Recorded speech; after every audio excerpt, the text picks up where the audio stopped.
ఈ వీడియో కంప్లీట్గా nominations details ఉంటుంది. ఎవరిని నామినేట్ చేశారు, ఎవరికి ఎన్ని ఓట్లు వచ్చాయి, సో ఏంటి పరిస్థితి, సో తనూజాకి ఏం పవర్ ఇచ్చింది, ఎవరిని సేవ్ చేసింది ఏంటి అనేది మాట్లాడుకుందాం. నామినేట్ చేసిందా డైరెక్ట్ నామినేషన్ మాట్లాడుకుందాం. కుండ పగలగొట్టి మరీ మాట్లాడాలి. సో తనుజ చేతులకు ఏదో పవర్ వచ్చిందంట. సో ఇంతమందికి మాత్రమే మేబీ నామినేషన్ చేసే ఛాన్స్ ఇచ్చారు అని చెప్పి తెలుస్తుంది.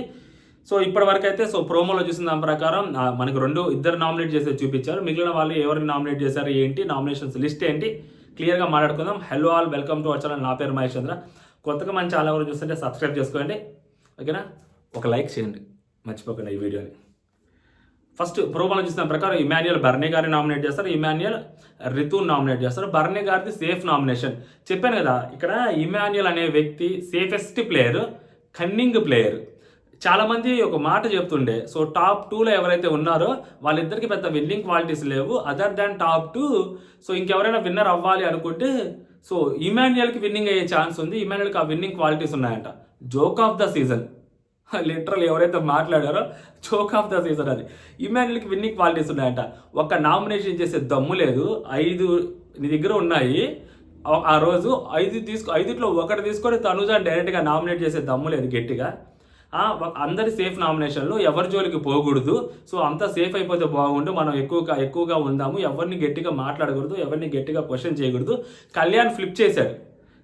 ఈయన చెప్పాడు కళ్యాణ్ నామినేట్ చేస్తాడా, కళ్యాణ్ని నామినేట్ చేయడు. సో లేదు, అక్కడ సీన్ లేదు. డెమోని నామినేట్ చేస్తాడా, డెమోని నామినేట్ చేయడు ఎప్పుడు. ఎందుకంటే కళ్యాణ్ తోటి డెమోన్ తోటి టాస్కుల్లో అవసరం ఉంటుంది కాబట్టి డెమోని కళ్యాణ్ని నామినేట్ చేయడు. సో అంత సీన్ లేదు. ఫ్రంట్ ఫుట్కి వచ్చి గేమ్ ఆడేంత సీన్ లేదు అక్కడ. సో మళ్ళీ వేరే వాళ్ళ బంధాల గురించి మాట్లాడతారు. సంజన గారు ఎన్ని తప్పులు చేశారు? సంజన గారిని ఒక్కసారైనా నామినేట్ చేశారా? లేదు కదా. మరి ఈయన బంధాల గురించి, బంధుత్వాల గురించి మాట్లాడుతుంటాడు.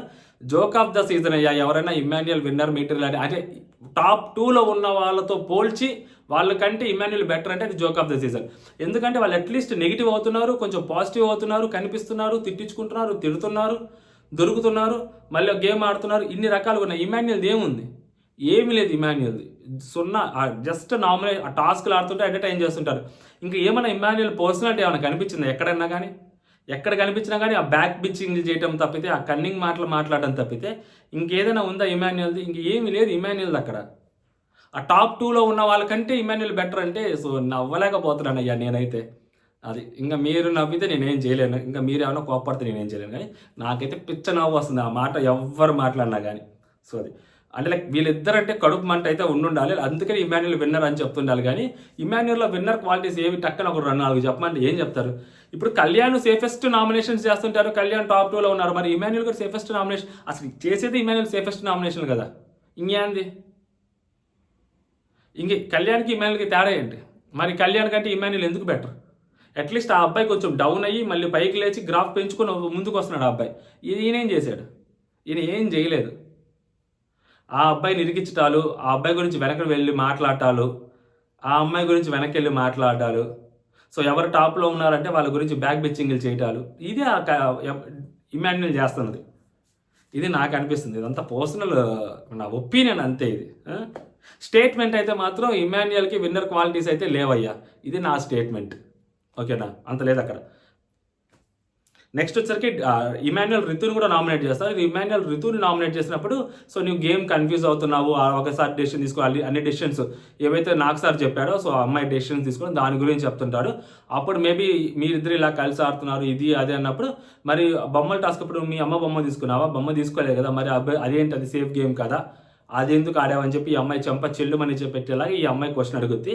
రితు నామినేషన్స్లో మామూలు కడతారు, రిటార్ట్ల మీద రిటార్ట్లు ఇస్తుంది రితు అయితే మాత్రం. అది రితుని కొట్టేవాళ్ళు ఉండరు, గట్టిగా మాట్లాడుద్ది ఆ అమ్మాయి, ఓకేనా. నెక్స్ట్ వచ్చేసరికి డెమోన్ కళ్యాణ్ నామినేట్ చేస్తారు. ఇక డెమోన్ కళ్యాణ్ నామినేట్ చేసినప్పుడు నేను మళ్ళీ చెప్పాను కదా నిన్న నైట్, సో కళ్యాణ్ మీద నామినేట్ చేసినప్పుడు ఆ బ్యాక్ స్టాబింగ్ ఇది ఒక్కటి మాత్రమే నా పాయింట్లో డెమోన్ కరెక్ట్ అవుతాడు. కానీ మిగిలిన ఏదైతే ఆ బెడ్ టాస్క్ అప్పుడు అది తీసుకొచ్చినా కానీ, లేకుంటే రాజుగా ఉన్నప్పుడు సో తనుజాతో మాట్లాడాడో నాతో మాట్లాడలేదు అది తీసుకొచ్చినా కానీ, ఈ 2 పాయింట్లు తీసుకొచ్చి నామినేట్ చేస్తే సో ఖచ్చితంగా డెమోన్ పాయింట్ అయితే మాత్రం నేనైతే యాక్సెప్ట్ చేయను. సో ఈ 2 పాయింట్స్ బ్యాక్ స్టాబింగ్ అయితే నేను యాక్సెప్ట్ చేస్తాను. బ్యాక్ స్టాబింగ్కి నేను ఎందుకు యాక్సెప్ట్ చేస్తానంటే సో మొన్న దివ్య తనుజాకి ఏదైతే చేసిందో ఆ రోజు కళ్యాణ్కి డెమోన్ అదే చేశారని చెప్పి చాలామంది కంపేర్ చేస్తుంటారు. సో నేను క్లారిటీ ఇచ్చేది ఏంటంటే దివ్య తనూజకి మాట ఇచ్చింది, నేను తీయనని, వచ్చి తీసింది. అక్కడ ఏమని చెప్పి, ఇమ్మాన్యుయల్కి ఛాన్సెస్ తక్కువ ఉంటాయి నువ్వు ఉంటే, అందుకని నేను తీసేస్తున్నానని చెప్పి. అది దివ్య చేసిన తప్పు. తనుజకు మాట ఇవ్వకుండా చేసి ఉంటే మేబీ అది స్ట్రాటజీ కింద కన్సిడర్ చేసేవాళ్ళం. అక్కడ డెమోన్ కూడా కళ్యాణ్కి చెప్పలేదు నేను ఉంచుతాను, నిన్ను తీయను అని. సో అక్కడ డెమోన్ ఏం చేశాడు, సో తను ఉంటే, కళ్యాణ్ ఉంటే రితుకి ఛాన్సెస్ తగ్గుతాయి, తర్వాత ఫర్దర్గా ఎవరైతే శ్రీజ వాళ్ళు వచ్చినప్పుడు సో రితుని తీసేస్తారు, అందుకని ముందే మనం కళ్యాణ్ని తీసేస్తే రితుకి ప్లస్ ఉంటుంది అని చెప్పి అక్కడ చేశాడు. ఎందుకంటే కళ్యాణ్కి ముందు చెప్పలేదు. కళ్యాణ్ ఏమంటాడు తర్వాత కూర్చున్నప్పుడు, అక్కడ నేను అక్కడ ఆడు నన్ను తీననుకున్నాడు, నేను తీననుకున్నాను అన్ని ఆడు నన్ను, లేకుంటే అది పెట్టడం పెద్ద విచిత్రం కాదు, క్షణాల్లో తీసుకెళ్ళి దాంట్లో పెట్టావని, ఆడు నన్ను తీయడం నేను నమ్మాను కాబట్టి నేను నిలబడ్డాను అక్కడ అన్నాడు. అంతేగాని వాడు నాకు చెప్పాడు దాన్ని నేను నమ్మాను అని చెప్పలేదు. సో అక్కడ డెమోన్ కళ్యాణ్కి చెప్పలేదు. సో కళ్యాణ్కి చెప్పినప్పుడు అది బ్యాక్ స్టాపింగ్ కాదు, దివ్య చేసింది బ్యాక్ స్టాపింగ్, అది బ్యాక్ స్టాపింగ్ కాదు. బట్ ఇంకా నెక్స్ట్ 2 పాయింట్లు ఏమన్నా నిన్న మిర్చి ఇచ్చినప్పుడు మిగిలిన 2 పాయింట్లు చెప్పి సేమ్ పాయింట్తో నామినేట్ చేస్తుంటే ఆ బెడ్ టాస్క్ అయితే మాత్రం కంప్లీట్లీ ఫ్లిప్ అది. ఎందుకంటే లోపల ఒకటి మాట్లాడుకున్నారు వీరు బాత్రూంలో, ఇక్కడికి వచ్చిన తర్వాత శ్రీ జనోద్ధారకుడుగా శ్రీ సంరక్షకుడుగా అటుకి వెళ్ళాడు అనమాట డెమోన్ రితుని కాపాడుకోవడం. ఆబ్వియస్లీ బర్నీ గారు ఎత్తేస్తుంటే సో కళ్యాణ్ కూడా దోసేశాడు, దాంట్లో ఎటువంటి తప్పు లేదు. ఓకేనా. దాని తర్వాత వచ్చేసరికి ఆ రాజు టాస్క్ అయితే మాత్రం రాజుగా సో తనుజతో మాట్లాడారు, నాతో మాట్లాడలేదు, అది ఇది అని ఏమైనా మాట్లాడితే సో ఆ పాయింట్ కూడా ఒకవేళ మాట్లాడుంటే మాత్రం అది కూడా కళ్యాణే కరెక్ట్. ఎందుకంటే తనుజను పక్క తీసుకెళ్ళింది ఎందుకు, తనకి సారీ చెప్పించడం కోసం. తనకెందుకు సారీ చెప్పించాలి? సో ఆ అబ్బాయి మీద ఆ అమ్మాయి అలా మాట్లాడడం అనేది తప్పు కాబట్టి సారీ చెప్పించమని చెప్పాడు. ఊరిని సారీ చెప్పమంటే అమ్మాయి సారీ చెప్పిద్దా? దాని తర్వాత అమ్మాయి వెళ్ళి సారీ చెప్పింది కదా. అంటే ఇప్పుడు డెమోన్ కోసం కళ్యాణ్ పాపం అబ్బాయి ఏడ్చాడు మోకాలు దండ పెట్టుకున్నప్పుడు, కళ్యాణ్ ఇవన్నీ చేశాడు కదా. సో ఈ పాయింట్ మీద నామినేట్ చేస్తే మాత్రం రాజు గురించి కూడా అది డెమోన్కి బ్యాక్ ఫైర్ అయితే అవుతుందని నేను నమ్ముతున్నాను. అండ్ నెక్స్ట్ డెమోను ఇంకా జస్ట్ ఒపీనియన్ మాత్రమే లీక్స్ మీద, మళ్ళీ చెప్తున్నా, రితుని నామినేట్ చేశాడు. సో రితుని నామినేట్ చేస్తూ ఇంకా తెలిసిందే కదా, సో కొంచెం ఎమోషనల్గా నీ వల్ల నేను ఇలా చేస్తాను అంటే హార్ట్ఫుల్ అబ్బా. లోపల తను రితుతోటి ఉంటున్నప్పుడు తను తీసుకున్న అవమాన భారాలన్నిటినీ ఆ అమ్మాయి వల్ల, అంటే లైక్ టాస్క్ కెప్టెన్సీ టాస్క్ గెలిచినా కూడా అది ప్రాపర్గా గెలవలేదని చెప్పడము. సో ఇలాంటి పాయింట్స్ అన్నీ చాలా, అంటే నీ వల్ల నేను చాలా తిట్టించుకున్నాను, చాలా అనిపించుకున్నాను. ఇంకా మామూలు కూడా కదన్నమాట. కరెంట్ సినిమా ఒకటి ఉంటుంది సుశాంత్ది, స్నేహ వాళ్ళది, ఆ సినిమాలో లాగా ఇంకా మొత్తం లేకపోతే 100% లవ్ లాగా దూరం దూరం దూరం అనే ఒక గట్టి నామినేషన్, ఎమోషనల్ నామినేషన్, ఇద్దరు ఏడుస్తారు. నాకు ఇక్కడ ఏడ్చినప్పుడు కొంచెం క్రింజ్ అనిపిస్తుంది. అంటే లైక్ అది చూడాలి, ఎపిసోడ్ చూస్తే ఎలా ఉంటుందో.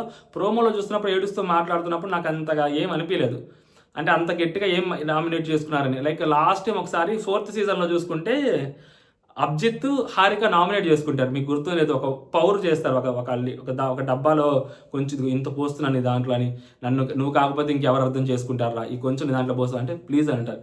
ఆ అమ్మాయి వచ్చి నీడే హగ్ అంటే ఎస్ హగ్ చేసుకుంటారు. మేబీ సేమ్ నామినేషన్ రిప్లికేట్ చేస్తున్నాడేమో డెమో అని అనిపించింది. మీ ఒపీనియన్ మీరు కామెంట్ చేయండి అక్కడ. నెక్స్ట్ వచ్చేసరికి బర్నీ గారు కామ్గా ఎందుకుంటారు, ఇమాన్యుల్ని నామినేట్ చేస్తారు తిరిగి. సో తన పొజిషన్లో ఉంటే నీవేం చేస్తావు అది ఇది అని చెప్పి ఇమాన్యుల్ నామినేట్ చేస్తాడు. నెక్స్ట్ బర్నీ గారు రితుని కూడా నామినేట్ చేస్తారు.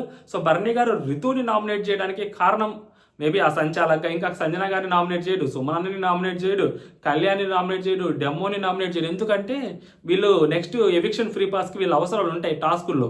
సో కాబట్టి నామినేషన్లు చేసుకోరు, స్ట్రాంగ్ ప్లేయర్లు ఒకరికొకరు నామినేట్ చేసుకోరు. మీకు అర్థమవుతుందా?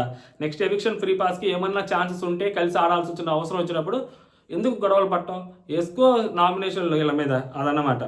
నెక్స్ట్ రితు వచ్చేసరికి సంజన గారిని దివ్య నామినేట్ చేస్తుంది. ఆబ్వియస్లీగా సంజన గారిని నామినేట్ చేయడానికి బోల్డ్ రీజన్స్ ఉంటాయి, ఎందుకంటే ఆఫ్టర్ ఆల్ అనింది, సో గట్టిగా మాట్లాడింది కాబట్టి సంజన గారిని. మళ్ళీ దివ్యాని నామినేట్ చేసింది అంటే రితు ఇక్కడ ఆలోచించాలి, ఏం పాయింట్ చెప్పు ఉంటుందా అని. ఎంత ఆలోచించినా కానీ ఏం దొరకట్లేదు నాకు. పోయినసారి చెప్పేసింది కదా మొన్న క్లారిటీగా.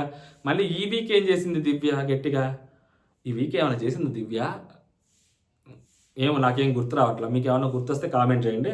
అండ్ నెక్స్ట్ వచ్చేసరికి కళ్యాణ్ బాబు డెమోని నామినేట్ చేస్తాడు. సెకండ్ సేమ్ పాయింట్స్ మేబీ చెప్పి నామినేట్ చేస్తాడు అనుకుంటాడు. నెక్స్ట్ సంజన గారిని నామినేట్ చేస్తారు కళ్యాణ్.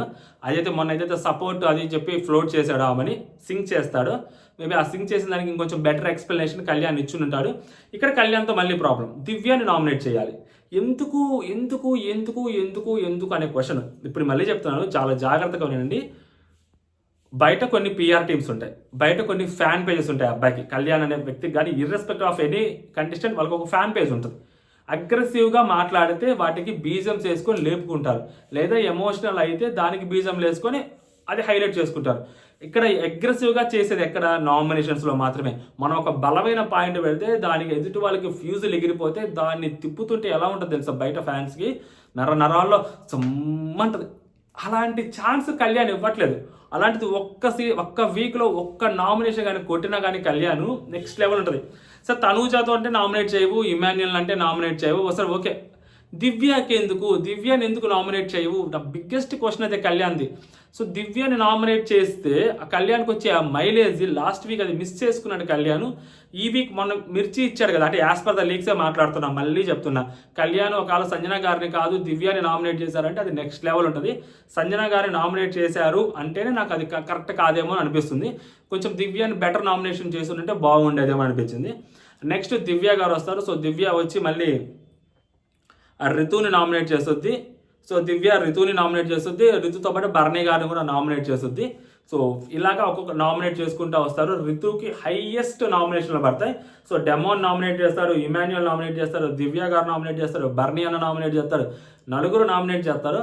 సో అప్పుడు మన తనుజ గారి చేతిలో పవర్ వచ్చింది. సో తనుజ గారి చేతిలో పవర్ వచ్చినప్పుడు నువ్వు ఎవరిని సేవ్ చేస్తావని అడిగినప్పుడు, సో తను ఏదైతే మాట ఇచ్చిందో తనుజ లాస్ట్ టైము, నా దగ్గర ఏదైతే ఆ పవర్ ఉందో ఆ పవర్తో ఎలిమినేషన్ జోన్లోకి నువ్వు వస్తే నేను నిన్ను సేవ్ చేస్తాను అని చెప్పిన మాట ఏదైతే ఉందో, అఫ్కోర్స్ ఆ క్షణానికి ఆమె రాలేదు కాబట్టి అది పాస్ వ్యాలిడిటీ అయిపోయింది కాబట్టి లాస్ట్ నిన్నటితోటి. సో ఇప్పుడు అదే ఛాన్సు అసలు నామినేషన్స్లో నుంచే తీసేస్తే అసలు ఇంక ఎలిమినేషన్ ఏముంటుంది, ఇంకేముంటుంది, దానికంటే ఇది బెటర్ కదా.